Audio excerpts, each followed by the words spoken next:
In a village nestled between rolling hills and whispering woods, there stood an old, forgotten cottage. Every single night, without fail, a lone candle would flicker to life in one of its dusty windows, casting a soft, lonely glow into the darkness. The villagers would watch it from afar, their voices hushed with spooky tales.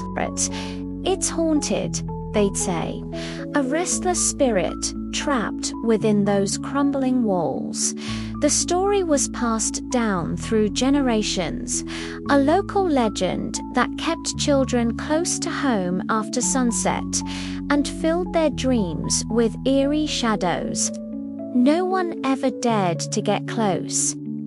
The cottage, with its solitary light, remained a mystery, a place of fear and fascination for all who lived in the valley. But among the villagers was a young boy named Leo. He wasn't like the others. While they saw a ghost, he saw a story waiting to be told. His heart was filled not with fear, but with a deep, consuming curiosity. What was the truth behind the light? Whose hand lit the wick each night? He felt a strange pull towards the cottage, a sense of empathy for whatever was inside. But one evening, as the sun dipped below the horizon and the familiar flame appeared in the window, Leo made a decision. He had to know.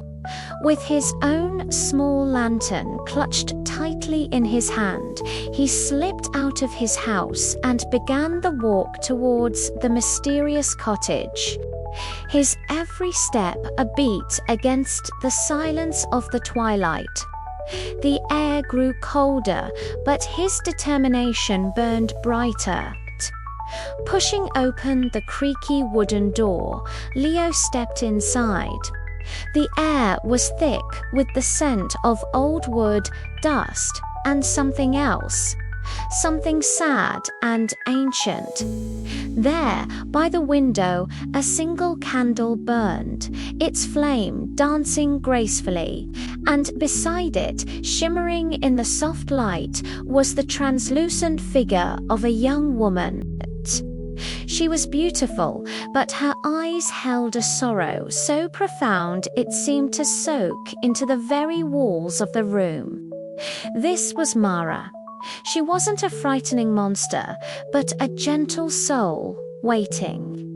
As Leah watched, she looked out the window, her gaze fixed on the winding path that led away from the cottage. A silent vigil she had kept for more years than anyone could count. Leo approached slowly, his heart aching for the lonely spirit. He didn't scream or run. Instead, he asked in a soft voice, "Who are you waiting for?" Mara turned, her ghostly form flickering. She didn't speak with a voice, but her story filled the room, a wave of memories and feelings that washed over Leo. She was waiting for her dearest friend, who had left down that very path long ago, promising to return, but they never did. The candle was her beacon, a promise of her own that she would wait, forever if she had to, lighting the way home for a friend who was lost to time. Her loneliness was a tangible thing, a cold blanket in the quiet cottage. Moved by her unending loyalty and deep sadness, Leo knew what he had to do. He reached into his pocket and pulled out a candle of his own. He carefully placed it right next to Mara's, their wicks almost touching. Using a match, he lit his candle, and a second flame bloomed in the darkness, doubling the light in the room. He leaned in close and whispered, his voice full of warmth and kindness, "You're not alone anymore, Mara. I'll wait with you." A faint, gentle smile touched the ghost's lips, and for the first time in a century, a flicker of peace settled in her sorrowful eyes. The two flames danced together, a silent testament to a new friendship. The next morning, the entire village awoke to something extraordinary. The old cottage, usually shrouded in gloom, was bathed in the brilliant light of the morning sun.